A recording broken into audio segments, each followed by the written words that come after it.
நீங்கள் எங்கிருந்தாலும் இஹ்ராமுடைய நிலையில் நீங்கள் எங்கிருந்தாலும் உங்களுக்கும் பயண கூட்டத்தாருக்கும் பயன் தருவதற்காக கடல் வேட்டையும் அதனை உண்பதும் உங்களுக்கு அனுமதிக்கப்பட்டுள்ளன. ஆயினும் நீங்கள் இஹ்ராமுடைய நிலையில் இருக்கும் வரை தரையில் வேட்டையாடுவது உங்களுக்கு தடுக்கப்பட்டுள்ளது.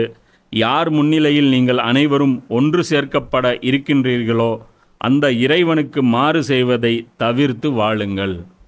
இப்போ இந்த இடத்துல அல்லாஹ் என்ன சொல்கிறான், நீங்கள் எங்கே இருந்தாலும், அதாவது இந்த கடலில் ட்ராவல் பண்ணுவாங்க சில பேர், அந்த கடல் ட்ராவலில் அல்லாஹ் என்ன சொல்கிறான், அங்கே நேரத்தில் கடல் வேட்டை உங்களுக்கு ஹலாலு.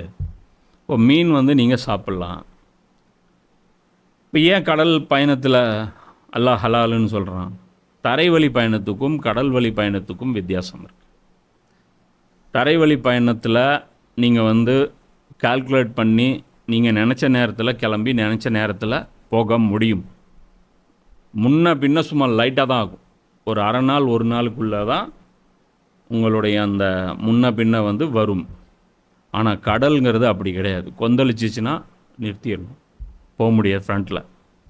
அப்போ டைம், அதனால தான் அந்த காலத்தில் ஹஜ்ஜுக்கு போகிறவங்க உம்ராவுக்கு போகிறவங்கலாம் பார்த்தீங்கன்னா கடலில் போகிறவங்க அப்படியே வழி அனுப்பி விட்டுருவாங்க. அந்தளவுக்கு கடலில் அப்போல்லாம் ஜிபிஎஸ் கிடையாது, செக்யூரிட்டி கிடையாது.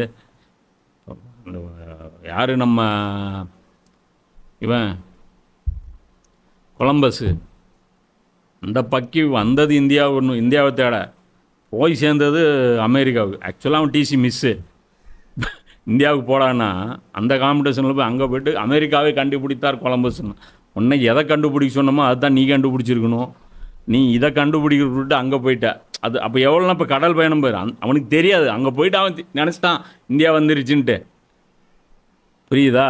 அங்கே போனதுக்கப்புறம் தான் தெரியும் அவனுக்கு நான் போனது இந்தியா கிடையாது, அது இந்த ஊரே கிடையாது. இப்போ மேப்பில் எடுத்து பாரு, இந்தியா எங்கே இருக்குது அமெரிக்கா எங்கே இருக்குன்ட்டு. அப்போ எவ்வளோ தூரம் டூர் அடிச்சிருக்கான் இவன் பாரு, என்ன கான்ஃபிடெண்ட்டாக போயிருக்கிறான். மேப்பை வச்சுட்டு கரெக்டாக போயிட்டுருக்கோம், இன்னும் போயிடுறோன்ட்டு. ஸோ அதுக்கு ரொம்ப டிஃபிகல்ட், அதை கணிக்கவே முடியாது. அதனால தான் மீனவர்கள் கூட போயிட்டு பார்த்தீங்கன்னா சில சமயம் வர்றதுக்கு வாரக்கணக்காயிரும். கடல் கொந்தளிப்பு ஏற்பட்டுருச்சுன்னா வாரக்கணக்கு அவங்க லேட்டாகி